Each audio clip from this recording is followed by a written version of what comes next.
teóricos de la economía le llaman la enfermedad holandesa. Eso fue lo que pasó en Venezuela. Por eso ya no hay agricultura y no hay una industria desarrollada, y todo lo que consumen, desde el whisky hasta la papa, lo importan. Y eso es lo que está pasando en Colombia. Se abarata la importación del arroz y quiebra el arrocero. Se abarata la importación del maíz y pierde el maicero. Se abarata la producción de yuca, la importación de yuca, y pierde el yuquero. Se abarata, y César fue testigo, la importación del algodón y pierde el algodonero. Se acaba la agricultura, terminamos importando 13 millones de toneladas. Y si no es porque el precio internacional del petróleo se cayó el año pasado, produciendo una crisis económica que no fue igual a la de Venezuela. ¿Saben por qué nos salvamos el año pasado, año 2017, de sufrir una crisis como la de Venezuela? Nos salvó la agricultura. Nos salvó el aguacate, y nos salvó el café, y nos salvó el maíz, y a los venezolanos no, porque los venezolanos ya habían olvidado cultivar la tierra, porque los venezolanos ya habían olvidado la cultura del trabajo productivo. Y en cambio en Colombia aún todavía sobrevivíamos como herederos que somos de los labriegos y de los campesinos. Aún quedaba una agricultura, porque en Colombia hay una cultura del campo y del trabajo, porque la mayoría de todos nosotros somos hijos de campesinos. Así vivamos en la ciudad, así nos pongamos la corbata y el vestido de paño. Son muy pocos los colombianos y las colombianas que no tienen ancestros que hayan trabajado el campo, que hayan abierto el surco. Quizás de pronto un Iván Duque, quizás de pronto un Germán Vargas Lleras, porque son hijos de la vida fácil, porque son hijos de los privilegios, porque son hijos de los linajes hereditarios de quienes han manejado tradicionalmente el poder en Colombia. El año pasado se cayó el precio internacional del petróleo y los venezolanos empezaron a morir de hambre, mientras en Colombia la agricultura nos salvaba de la depresión y de la crisis. Volvimos a ser un país cafetero, como en el siglo XX. En el año 2016 se exportaban 6 millones de sacos. El año pasado, gracias a que se cayó el precio del petróleo, exportamos 12 millones de sacos de café. Y eso implicó más puestos de trabajo. Empezamos a exportar el aguacate.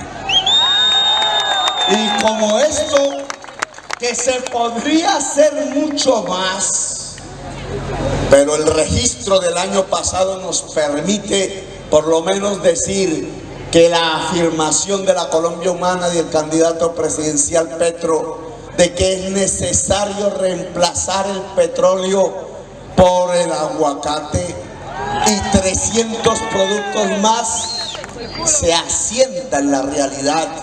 No es una improvisación, no es una frase populista, tiene toda la certeza de la teoría económica y toda la certeza de los datos de la economía colombiana.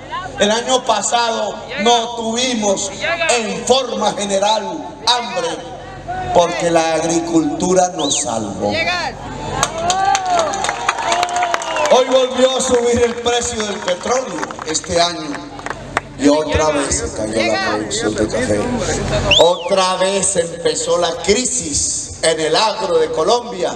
Hay una relación inversa entre exportar petróleo y carbón y producir alimentos y producir industria en Colombia. No pueden ir juntos. O tenemos una economía extractivista y nos parecemos a Venezuela, o nos ponemos las pilas y construimos en serio una economía productiva en la agricultura, en la industria y el turismo. Y entonces, para una economía se necesitan unas cosas y para otra economía se necesitan otras cosas. Si vamos a estar con la Colombia humana, transitamos del petróleo y el carbón hacia la agricultura y la industria. El cesar será diferente, porque es en el territorio en donde se miden las consecuencias.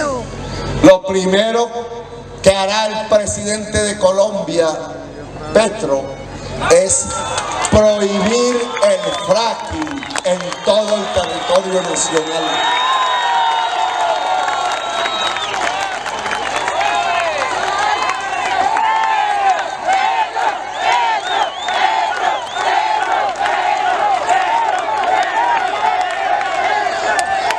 Esa vagabundería de que la señora directora de la Agencia Nacional de Licencias Ambientales, ANLA, que es la que da las licencias para hacer el fracking, tenga a su propio marido trabajando en el fracking en el sur de Bolívar.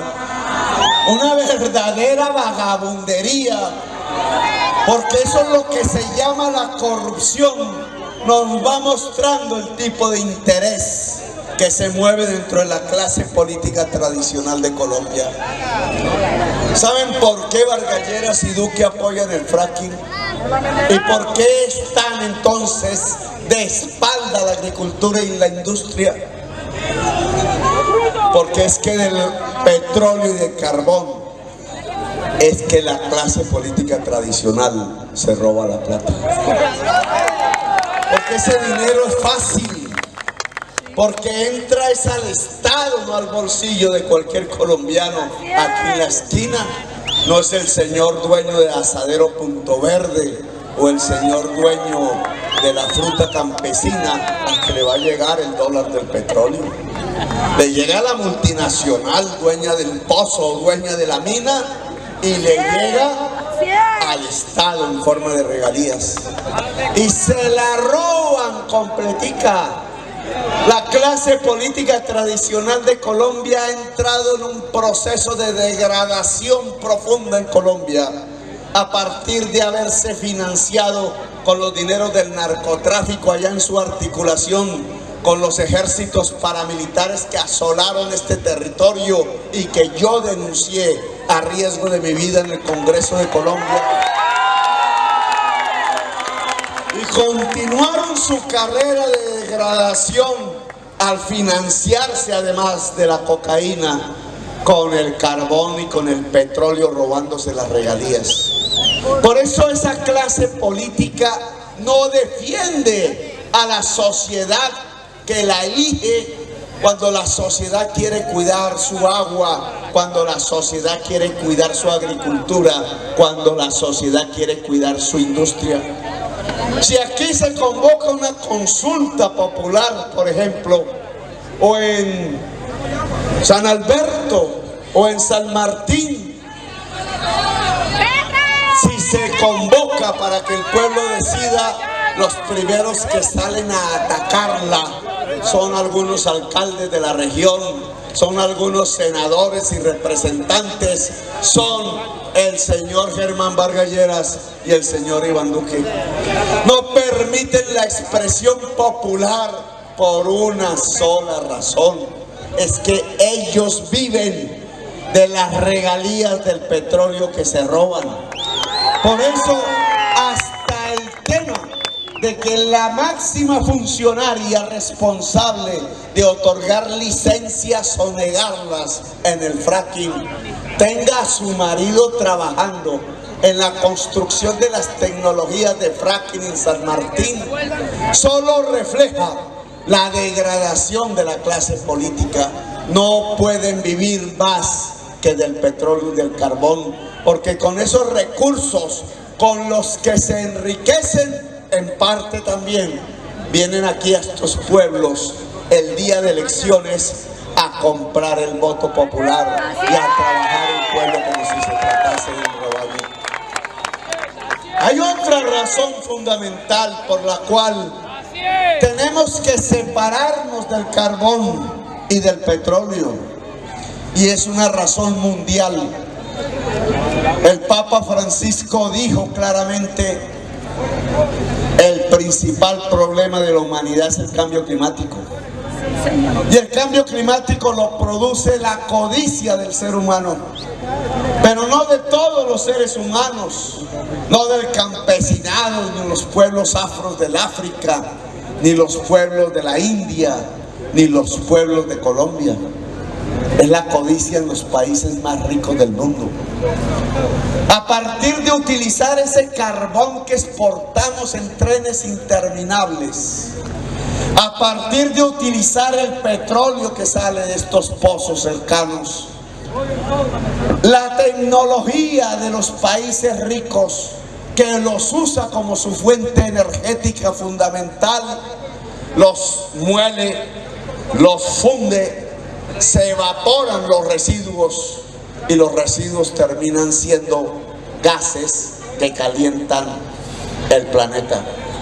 Gases efecto invernadero, el dióxido de carbono, moléculas que al recibir el calor del sol, en vez de irradiarlo o de reflejarlo, lo guardan por 200 años, algunas por 3000 años, y entre más moléculas de esos gases se va acumulando, más se guarda el calor, y al guardarse más el calor, lo que produce es el cambio del ciclo del agua. Se derriten los casquetes de hielo, se evaporan las masas de agua del océano y de los ríos.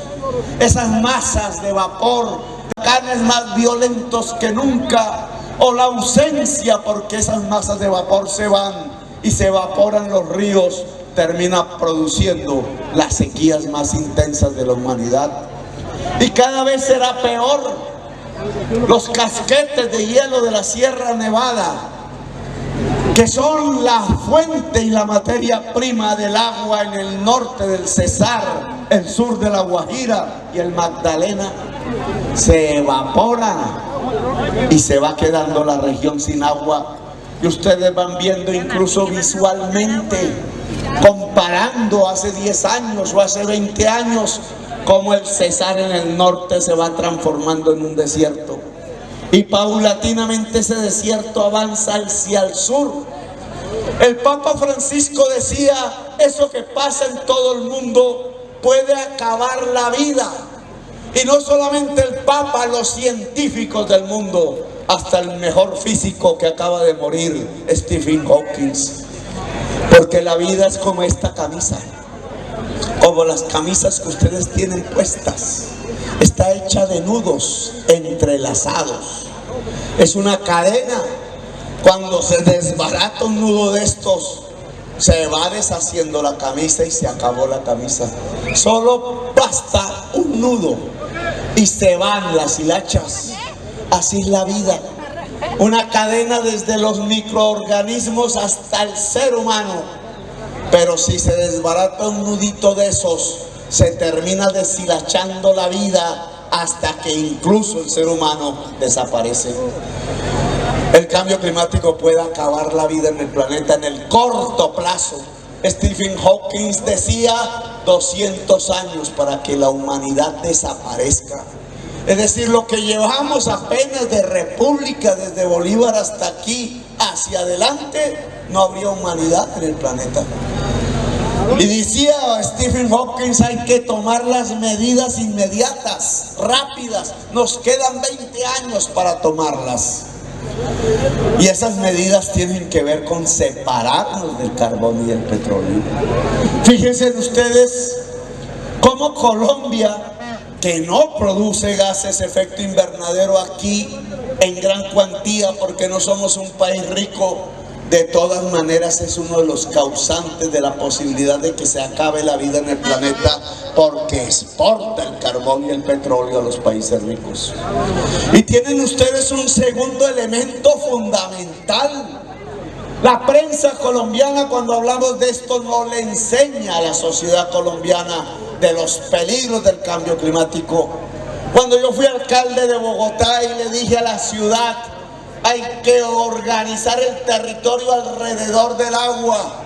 No es posible construir edificios y vivienda allá donde se puede inundar, porque los estudios dirían que los volúmenes de inundación de Bogotá aumentarían.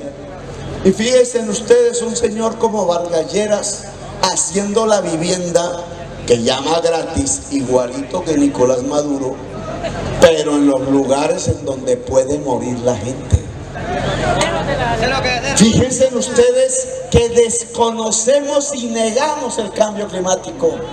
Fíjense ustedes que la dirigencia colombiana se pone del lado de la política de la muerte. El señor Trump, el señor Maduro, el señor Uribe, el señor Santos, el señor Vargas Lleras. Segundo elemento para concluir: ni el del mundo para salvar la vida, ni el del territorio para salvar el agua, que también es para salvar la vida. Ninguno de los dos argumentos puede sustentar que podamos seguir exportando y viviendo del petróleo y del carbón. Nos toca ir hacia la producción, y la producción implica que las tierras fértiles del Cesar produzcan alimentos. Y ustedes saben qué problema hay en la tierra fértil del Cesar. Está concentrada, se la quedaron los dueños de la sierra eléctrica, los dueños de la cocaína, los dueños de las masacres. La tierra fértil no está hoy en manos del campesino. Y por tanto se necesita de un gobierno que sea capaz de enfrentarse y ponerse el pantalón frente a ese tipo de interés improductivo. Porque si queremos una agricultura poderosa en Colombia, entonces las 15 millones de hectáreas fértiles, que no son muchas, que la mayoría están en el Caribe colombiano, deben producir alimentos hasta el último metro cuadrado. Y eso significa que los poseedores de esas tierras tienen que tener vocación agraria. Trátese de campesinos, trátese de campesinas, trátese de pequeños, trátese de medianos empresarios. Por eso es que recupero una política de un presidente con raíces en esta tierra, liberal él, de hace casi un siglo, Alfonso López Pumarejo. Alfonso López Pumarejo decía: no, Colombia no se puede industrializar si no moderniza su campo. Así es. Y el campo de Colombia está en manos del feudalismo, de una serie de grandes latifundistas que no producen ni una mata de yuca. Así es. Y por tanto hay que ponerles un impuesto por la improductividad de sus tierras fértiles, claro, que los obligue o a ellos mismos a hacerlas producir, claro, o si no quieren, que las entreguen, a venderlas. Y si las venden, el Estado colombiano comprará esas tierras con títulos de deuda pública para entregárselos al campesino, a la campesina, al pequeño y mediano empresario. El título de propiedad será para la campesina, así es, porque es la mujer la que tiene que tener más poder, porque esa mujer es la que nos puede garantizar la seguridad alimentaria y nos puede cuidar de mejor manera el agua. Es la mujer la que nos puede proteger en términos de alimentos, en términos de agua, en términos de territorio. así es. Tenemos que producir la tierra y esa es la reforma que proponemos. Pero al lado de esa tierra tiene que haber crédito. Eso. ¿Cuántos de aquí han recibido un crédito del Banco de Bogotá o del Banco de Colombia? ¿Cuántos han recibido crédito del gota a gota? El Banco de Bogotá le prestó a Odebrecht 2% mensual. ¿Cuánto presta el gota a gota al señor del asadero Punto Verde o al señor de la fruta campesina? 20%, 10 veces más. ¿Y cómo cobran el crédito? Con el revólver y la pistola. Porque esa plata es del narcotráfico. Porque la falta de cumplir la función social de la banca privada colombiana condenó a la economía popular, que es la que produce millones de puestos de trabajo en Colombia, a estar supeditada a un crédito de usureros al 20% y defendido por revólveres, pistolas y violencia. Un crédito del narcotráfico que subyuga a millones de trabajadores y trabajadoras colombianas. Pues si queremos producir y tener una economía productiva, no solamente tenemos que hacer que la tierra fértil esté en manos de gente con vocación agraria. Tenemos no solamente que lograr que el agua potable, que el agua en general tenga un uso con unas prioridades diferentes. Primero el agua potable para la gente y segundo el agua para la agricultura. Tercero, tenemos que lograr que el crédito sea abundante para la gente, barato. Y eso no lo hace el Banco de Bogotá, eso no lo hace el Banco de Colombia. Para ello tendríamos que fortalecer el único banco público humilde que queda por allí, el Banco Agrario, que lo estafaron prestándole dineros a Odebrecht. Lo llamaríamos el Banco Agrario Industrial y Popular de Colombia y lo pondríamos con el máximo nivel de tecnología, sin cobrar comisiones bancarias, que además queremos extenderlo a todo el sistema financiero, competir por el ahorro de la sociedad para traer ese ahorro en forma de crédito al señor del asadero Punto Verde, al señor de la fruta campesina, al campesino y a la campesina, a la señora que quiere producir camisas y blue jeans, al joven que quiere hacer una banda de rock o de rap, o a la joven o del vallenato, o una combinación del vallenato con el rap, puede sonar bien, o una combinación del vallenato con el rock. La invención y la creación humana dependen de la libertad y de no tener hambre en el estómago. Un sistema de crédito que quite el gota a gota. El gota a gota se tiene que ir del sur del Cesar de Colombia.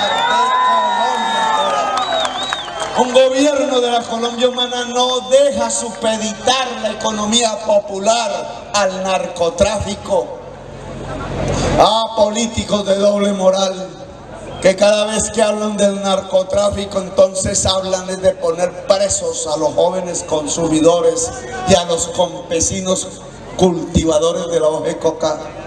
Y entre más duro y duro hablan contra el joven consumidor, al cual no tratan con médico como si lo hicimos nosotros en la Bogotá humana, sino que quieren llevarse al calabozo.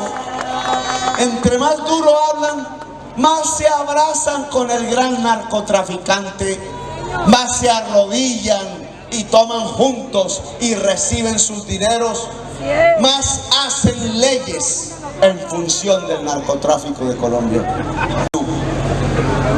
Y por eso no combaten el gota a gota, porque es que el gota a gota es el lavado de activos más extendido del narcotráfico en Colombia, como lo fue la usurpación y el despojo de las tierras fértiles no hace unos cuantos años. Tierra fértil y crédito usurero son las formas fundamentales del lavado de activos, y la clase política colombiana no hace nada ni para quitar la tierra a la mafia, ni para quitarle la economía popular al crédito usurero del gota a gota. Les permiten lavar los dólares porque son aliados del narcotráfico, porque, como dijo Luis Carlos Galán, previniendo a la sociedad colombiana de que las mafias iban a tomar el poder, efectivamente quienes asesinaron a Galán por denunciar eso se tomaron el poder en Colombia. Tuvieron hasta presidente de la República. Pero hay algo que es fundamental si queremos tener una economía productiva: la tierra fértil, el agua, el crédito, la energía limpia. Miren este sol que nos achicharra, nos hace difícil la manifestación, el aguante. Ese sol es el que produce finalmente los alimentos, la vida. Aquí está Electricaribe, ¿no? ¿No? ¿Quién está aquí? PM.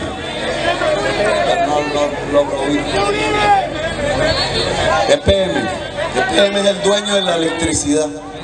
Ah, pues se salvaron de Electricaribe. Igual, ustedes tienen un costo de la energía todos los meses, o se paga la factura.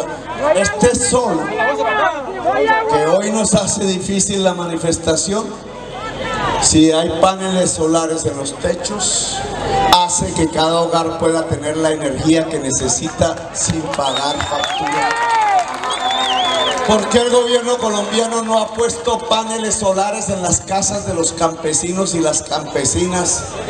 ¿Por qué el gobierno de Colombia no ha ayudado a que en las ciudades, en vez de tener esas tejas de asbesto que producen cáncer, o las de lata, no tiene una política para irlas reemplazando por paneles solares, ayudando a la gente a generar energía eléctrica, que además podría generar la electrificación de las formas de movilidad, que nos ayudaría en las grandes ciudades a tener un aire muchísimo más puro? Es decir, que los niños no se murieran por la contaminación del aire. Porque hay un negocio en la factura. Son pocos los generadores de energía eléctrica, unos multinacionales extranjeras como los de Electricaribe, otros nacionales, un negocio que se iría al suelo si los techos fueran de paneles solares.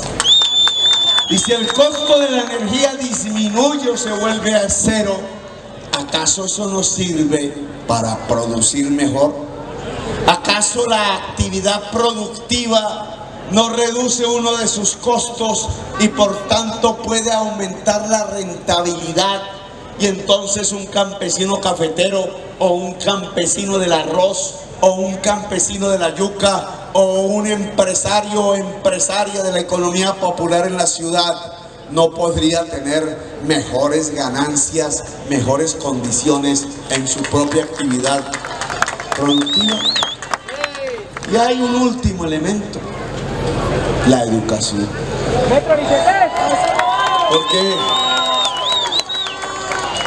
Porque de nada nos sirve la tierra fértil, de nada nos sirve el agua abundante, de nada nos sirve el sol y poder generar energía. De nada nos serviría un banco público que diera y reemplazara el crédito del gota a gota. De nada nos serviría reemplazar el sistema de salud para tener menos enfermedad, y cuando se tenga, tratarla como la ciencia ordena, quitando las EPS, no cerrando los hospitales públicos.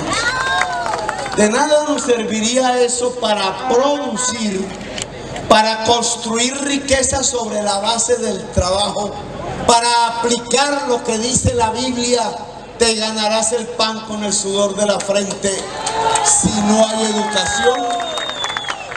Antaño, hace el siglo pasado, una fábrica era una enorme cantidad de hierro pesado, de acero, que necesitaba del músculo del hombre.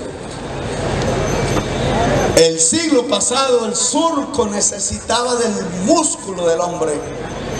Había que coger el asadón, ese que nunca cogió ni Vargas ni Duque, y había que descargarlo sobre la tierra y abrir el surco, y se necesitaba el músculo. Por eso el siglo pasado no incluía a la mujer, no incluía al flaquito. Si uno estaba ahí un poco desnutrido, no lo contrataban. Incluía, y por eso Angelino Garzón, por ejemplo, esos sindicalistas son corpulentos, porque la fuerza fundamental del trabajo derivaba del músculo. El músculo no necesitaba mucho del cerebro. Sacar músculos no necesita mucho del cerebro humano, necesita de rutinas, de ejercicios y eso sí, de una buena alimentación. Pero fíjense hoy cómo es la economía. Fíjense en el celular que tienen en sus manos. Pesa. Ustedes lo levantan así, lo pueden tirar hacia arriba. No lo dejen caer porque ahí sí. No pesa. Entonces se necesita del músculo para hacer los celulares. ¿Qué es lo que necesita la producción del celular?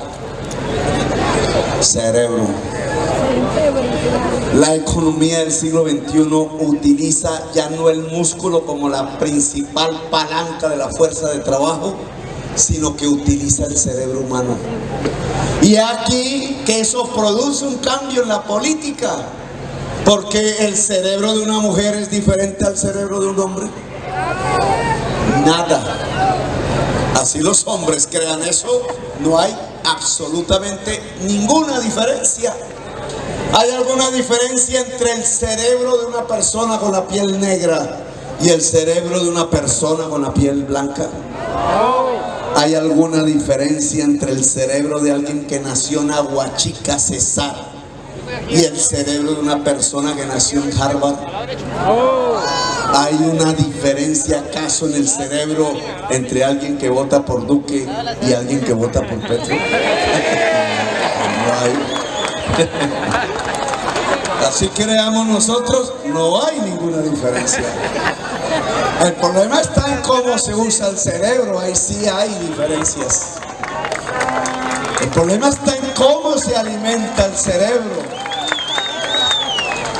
Lo que nos muestra este hecho es que la economía del siglo XXI, al utilizar el cerebro mucho más que el músculo, necesita de la democracia y de la igualdad y de la inclusión social.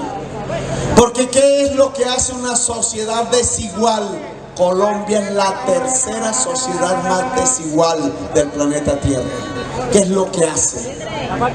Echa la caneca de la basura a los cerebros de la piel negra, los cerebros del indígena, los cerebros de la mujer, los cerebros de la juventud que no puede estudiar, los cerebros del pueblo trabajador, los cerebros de todos los discriminados y excluidos de Colombia, que son la mayoría del pueblo. Claro. La mayoría de los cerebros a la basura. Eso es lo que hace una sociedad desigual. Por eso en Colombia el 90% de la población rural no terminó la primaria. Y el 60% de la población en general no terminó el bachillerato. Nos quitaron la educación, se la llevaron la platica para la guerra y para salvar banqueros. Cometimos una de las brutalidades irracionales más grandes de la existencia humana: llevarse el dinero que alimenta el cerebro para gastarlo en municiones para matar la existencia. Hasta los jóvenes se los llevaron a la fuerza para matarlos, vestirlos de guerrilleros y decir que la seguridad democrática sí servía en Colombia para que la gente votara. por el César, el gran faraón, el gran latifundista improductivo de Colombia. Lo que nos muestra el siglo XXI es que si el cerebro es el principal medio de producción, es la tierra fértil, producirá alimentos solo si metemos el cerebro en la tierra. Que el agua podrá ser usada y gestionada de una manera mejor para la vida, para los niños, para la agricultura, si metemos el cerebro al agua. Que esa sol se volverá energía barata en la casa si le metemos el cerebro. Es que el panel solar se hace a partir de la utilización del cerebro. Que los sistemas tecnológicos que nos permitan un crédito barato en la economía popular funcionarán no solo si hay una banca pública, sino si a la banca pública le metemos el cerebro. Que toda la actividad productiva podría funcionar mejor si podemos meterle el cerebro. Pero para poderle meterle el cerebro a la agricultura, a la industria, al turismo, al arte, a la cultura, el cerebro tiene que estar alimentado. Y hay dos alimentos. El primero, el de la primera infancia. Si un niño está desnutrido entre 0 y 7 años de edad, ¿saben qué hace? Su organismo automáticamente se come su masa muscular, se come su masa ósea y se come su masa cerebral para poder seguir vivo. Si no alcanza, muere. En Colombia mueren niños de hambre. Y a la profesionalización del cuidado de la primera infancia, metiendo las madres comunitarias como empleadas y contratando miles de expertas profesionales, la mayoría mujeres, al cuidado del niño, logramos que no muriera ningún niño de hambre en el año 2013 en la ciudad de Bogotá. Por eso, porque lo hicimos, podemos decirle a Colombia, la Colombia humana puede lograr que en toda Colombia no muera un niño de hambre, pero que además erradiquemos la desnutrición, porque la desnutrición, así el niño y la niña no mueran, carcome el cerebro y de manera irreversible le quita el poder de la inteligencia a centenares de miles de cerebros en Colombia. La desnutrición infantil no le sirve a la economía del siglo XXI. Es la mayor discriminación, es el mayor asesinato que se comete en Colombia. Y aún después de la niñez, tampoco nos sirve que la mayoría de la juventud colombiana no entre a una universidad. La mayoría de la juventud colombiana no entra a una universidad porque le cobran la matrícula y no tiene con qué pagarla. El hijo del campesino, la hija de la campesina, el hijo del trabajador, del empleado de bajo salario, los hijos de la economía popular no pueden acceder a los Andes porque vale 20 millones el semestre, pero tampoco a la nacional porque también le cobran la matrícula, así sea 1 millón de pesos el semestre. Para muchísimos jóvenes es imposible pagarlo. Y así nos vamos aislando del alimento del cerebro, de la capacidad para poder trabajar la agricultura, la industria, el turismo en el siglo XXI. Por tanto, una de las reformas fundamentales que la Colombia humana tiene que hacer es permitirle a toda la juventud colombiana que pueda acceder a un sistema de educación superior, público, de calidad y gratuito. Nos vale 14 billones de pesos, 14 billones. Y lo sé con certeza, porque tuvimos la experiencia. Ahora ya todos los candidatos hablan de una universidad gratuita. Es el primer triunfo que logramos. Nos están imitando. Sí, así es. Los que falsifican títulos académicos están haciendo copialina. Lógico era. Entonces nos imitan lo de las energías limpias, nos imitan lo del transporte eléctrico, nos imitan lo de ya no hablar del fracking porque ya les da vergüenza, pero lo practican. Nos imitan la universidad gratuita. Quedé sorprendido, puse la televisión en un ratico libre que me quedó y aparecía Duque hablando de una universidad gratuita para los colombianos. Hay una diferencia. Él no sabe cómo se hace. Pues ni siquiera estudió su maestría en Harvard cuando tuvo la oportunidad y la cambió por un cursillo de 3 días hecho en Bogotá para tratar de engañar a la prensa, para que la prensa dijera que él sí era un doctor en Harvard. No sabe, nosotros sí, porque lo hicimos. Hicimos 2 cosas fundamentales allá en Bogotá, probando, porque los alcaldes no es que sean los responsables de la educación superior, es el presidente. Pero allá tenemos más recursos que un alcalde en Aguachica, que nuestro amigo Rincón asesinado. Nuestro amigo Rincón no hubiera podido aquí con el presupuesto. 23 años ya, ha pasado un tiempo. Sí, yo sé. Nuestro amigo Rincón no hubiera podido con el presupuesto de Aguachica plantearse un sistema de educación superior. Nosotros teníamos esa oportunidad y lo aprovechamos. Quisimos ver, quisimos probar cómo se podía llegar a la gratuidad.